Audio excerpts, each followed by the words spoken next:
Hello students, कैसे हैं आप सभी। स्वागत है आप सभी का मेरे चैनल योर स्टडी गाइड में। गाइस, आज हम पढ़ेंगे क्लास 11 की केमिस्ट्री का chapter number first, nature of matter. इससे पहले की वीडियो में मैंने इसका इंट्रोडक्शन करवा दिया था, तो चलिए स्टार्ट करते हैं। ये है दोस्तों हमारा 1.2 नेचर ऑफ मैटर। तो चलिए स्टार्ट करते हैं। You are already familiar with the term matter from your earlier classes.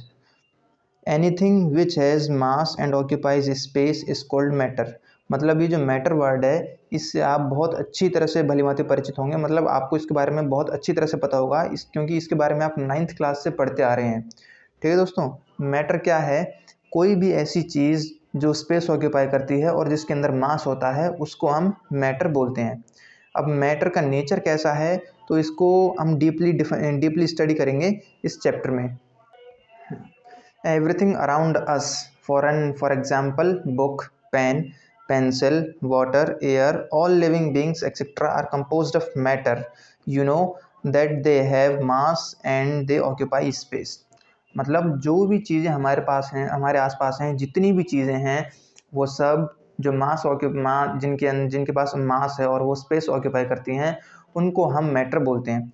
Matter दोस्तों 3 फॉर्म में होता है। ये जो आप डायग्राम देख रहे हैं, सॉलिड, लिक्विड और गैस, इन 3 फॉर्म में मैटर पाया जाता है। सॉलिड, लिक्विड और गैस। सॉलिड जो मैटर सॉलिड फॉर्म में होता है, उसका वॉल्यूम फिक्स होता है और उसकी शेप भी एकदम फिक्स होती है। लेकिन जो लिक्विड होता है उसके अंदर जो लिक्विड होता है, लिक्विड की फिक्स्ड शेप होती है, लेकिन उसका फिक्स वॉल्यूम नहीं होता। लिक्विड की फिक्स्ड शेप तो होती है, लेकिन उसका फिक्स्ड वॉल्यूम नहीं होता। और जो गैस होती है, ना तो गैस का फिक्स्ड वॉल्यूम होता है और ना ही गैस की फिक्स्ड शेप होती है। ठीक है दोस्तों, you are also aware that matter can exist in 3 physical states. मैंने आपको बता दिया कि मैटर जो है सॉलिड, लिक्विड और गैस स्टेट, 3 स्टेट्स में पाया जाता है। The constituent particles of matter in these 3 states can be represented as shown in figure 1.1। जैसा कि मैंने आपको बताया फिगर 1.1 में, ये मैटर हमारा सॉलिड स्टेट में, ये मैटर लिक्विड स्टेट में है और ये मैटर हमारा गैसियस स्टेट में है। ठीक है दोस्तों, in solids these particles are held very close to each other in an orderly fashion and there is not much freedom of movement। Solid के अंदर जो होते हैं, सॉलिड के अंदर जो हमारा मैटर होता है सॉलिड फॉर्म में, उसके कॉन्स्टिट्यूएंट पार्टिकल्स जो होते हैं वो एक दूसरे को बहुत ही टाइटली होल्ड करके रखते हैं। इस वजह से उसके पार्टिकल्स मूव नहीं कर पाते, इसलिए इसको हम सॉलिड फॉर्म में इसको पढ़ते हैं। हाँ, in liquids the particles are close to each other but they can move around। Liquids के अंदर हमारे जो होते हैं वो पार्टिकल्स भी एक दूसरे से क्लोज होते हैं, लेकिन वो थोड़ा बहुत मूव कर सकते हैं। और गैसेस में पार्टिकल्स जो होते हैं वो बहुत ही दूर दूर होते हैं सॉलिड और लिक्विड से अगर कंपेयर किया जाए तो। ठीक है दोस्तों, and there movement is easy and fast. और उनकी मूवमेंट जो होती है वो ईजी होती है और बहुत ही फास्ट होती है, because of such arrangement of particles. Different states of matter exhibit the following characteristics.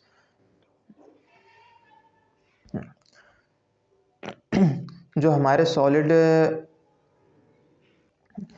Matter के जो अलग अलग फॉर्म्स होती हैं, वो ये 3 टाइप की फॉर्म होती हैं। तो इसके बारे में हम पढ़ते हैं। Solids have definite volume and definite shape. जैसा कि मैंने आपको पहले बताया था, सॉलिड फॉर्म में जो मैटर होता है उसकी शेप डेफिनेट होती है और उसका वॉल्यूम भी डेफिनेट होता है। लिक्विड के पास उसका डेफिनेट वॉल्यूम होता है, लेकिन उसकी डेफिनेट शेप नहीं होती। क्यों? क्योंकि जिस टाइप के कंटेनर में हम लिक्विड को डालते हैं वो उसी की शेप ले लेता है।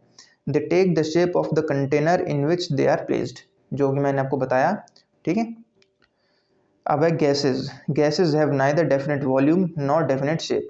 गैसियस फॉर्म में जो हमारा मैटर होता है उसकी ना ही डेफिनेट शेप होती है और ना ही उसका डेफिनेट वॉल्यूम होता है। ये कंप्लीटली ऑक्यूपाई करते हैं कंटेनर को जिसमें ये रखे होते हैं। These 3 states of matter are interconvertible by changing the conditions of temperature and pressure. ये जो मैटर की तीनों फॉर्म्स हैं ये इंटर कन्वर्टेबल होती हैं अगर हम इनकी टेम्परेचर और प्रेशर को चेंज कर दिया जाए। इन टेम्परेचर और प्रेशर की कंडीशंस के अकॉर्डिंगली ये तीनों इंटर कन्वर्टेबल होते हैं। ये देखिए दोस्तों, ये हमारी एक इक्वेशन है, सॉलिड फिर लिक्विड और गैस। ये जो एरो बना हुआ है इसको हम डबल हाफ एरोज बोलते हैं। क्या बोलते हैं? Double half arrows. जब हम सॉलिड को हीट करेंगे तो वो लिक्विड में बनेगा, जब हम लिक्विड को हीट करेंगे तो वो गैसियस फॉर्म में चला जाएगा, और जब हम गैसेस को कूल करेंगे तो लिक्विड बन जाएगी, और जब हम लिक्विड को कूल करेंगे तो वो सॉलिड स्टेट में चली जाएगी। तो इस तरह से ये इंटर कन्वर्टेबल होता है अगर हम इनके टेम्परेचर और प्रेशर को चेंज कर दें तो। On heating a solid usually changes to a liquid, जो कि मैंने आपको पहले बताया था, and the liquid on further heating changes to the gaseous or vapor state. In the reverse process, a gas on cooling liquefies to the liquid and the liquid on further cooling freezes to the solid. जैसे कि मैंने आपको बताया था, अगर किसी solid को heat करेंगे तो वो लिक्विड बन जाएगा, और जब हम लिक्विड को हीट करेंगे तो वो गैस बन जाएगा, और गैस को जब हम कूल करेंगे तो वो लिक्विड बन जाएगी, और जब हम लिक्विड को कूल करेंगे तो वो सॉलिड बन जाएगी। ये हमारा मैटर है। मैटर का ये चार्ट है दोस्तों। मैटर दो फॉर्म में होता है, एक तो मिक्सचर फॉर्म में होता है और एक होता है प्योर सब्सटेंस की फॉर्म में। एक मैटर की फॉर्म में मिक्सचर की फॉर्म में होता है, और एक होता है प्योर सब्सटेंसेस की फॉर्म में। मिक्सचर में हमारा होमोजीनियस मिक्सचर और हेट्रोजीनियस मिक्सचर आते हैं। ये आपने 9th क्लास में पढ़े हुए हैं, बस इस क्लास में थोड़ा इनको ब्रीफली एक्सप्लेन किया गया है। और प्योर सब्सटेंसेस में आ जाते हैं हमारे एलिमेंट्स और कंपाउंड्स। तो पहले हम इसको, ये जो मिक्सचर वाला पार्ट है, हम पहले इसको कवर करते हैं। देखिए दोस्तों, ये है हमारा होमोजीनियस मिक्सचर और हेट्रोजीनियस मिक्सचर, इसके बाद एलिमेंट्स और compounds. Many of the substances present around you are mixtures. For example, sugar solution in water, air, tea, etc. are all mixtures. मतलब आपके आसपास जो भी चीज़ें होती हैं ना दोस्तों, वो सभी मिक्सचर फॉर्म में होती है। जैसे हम ये शुगर सॉल्यूशन, हाँ वाटर के अंदर शुगर सॉल्यूशन, एयर हो गया, टी हो गया, आर ऑल मिक्सचर्स, ये सभी मिक्सचर्स होते हैं। अब मिक्सचर कंटेन्स 2 और मोर सब्सटेंसेस प्रेजेंट इन इट। एक मिक्सचर जो होता है उसके अंदर 2 या 2 से ज़्यादा सब्सटेंस प्रेजेंट होते हैं। इन एनी रेशो, वो किसी भी रेशो में हो सकते हैं। Which are called its components, जो उसके कॉम्पोनेंट्स बोले जाते हैं। ठीक है दोस्तों। अ मिक्सचर में भी होमोजीनियस और हेट्रोजीनियस। मिक्सचर दो टाइप के होते हैं, एक होमोजीनियस होता है और एक हेट्रोजीनियस होता है। तो पहले होमोजीनियस मिक्सचर के बारे में पढ़ते हैं। In a homogeneous mixture the components completely mix with each other and its composition is uniform throughout. मतलब होमोजीनियस मिक्सचर एक ऐसा मिक्सचर होता है जिसमें कॉन्स्टिट्यूएंट पार्टिकल्स जो होते हैं वो पूरी तरह से डिसॉल्व हो जाते हैं, मिक्स हो जाते हैं। फॉर एग्जांपल, जैसे पानी लीजिए आप, पानी में आप शुगर डालिए, चीनी डालिए, वो पूरी तरह से डिसॉल्व हो जाएगी। ठीक है दोस्तों। नमक डालिए पानी के अंदर, वो भी पूरी तरह से डिसॉल्व हो जाएगा। तो ये हमारे होमोजीनियस मिक्सचर का एग्जांपल होता है। तो दोस्तों, ये था हमारा होमोजीनियस मिक्सचर। होमोजीनियस मिक्सचर उसी को कहते हैं जिसमें कॉन्स्टिट्यूएंट पार्टिकल्स पूरी तरह से डिसॉल्व हो जाते हैं। जैसे मैंने आपको भी एग्जांपल दिया, चीनी को पानी में डिसॉल्व कीजिए, वो डिसॉल्व हो जाएगी, और या फिर आप नमक भी ले सकते हैं, तो वो भी हमारी पूरी तरह से डिसॉल्व हो जाएगा। तो इसी को कहते हैं हम homogeneous mixture. sugar solution and air are thus the examples of homogeneous mixtures. In contrast to this, in heterogeneous mixtures, the composition is not uniform throughout and sometimes the different components can be observed.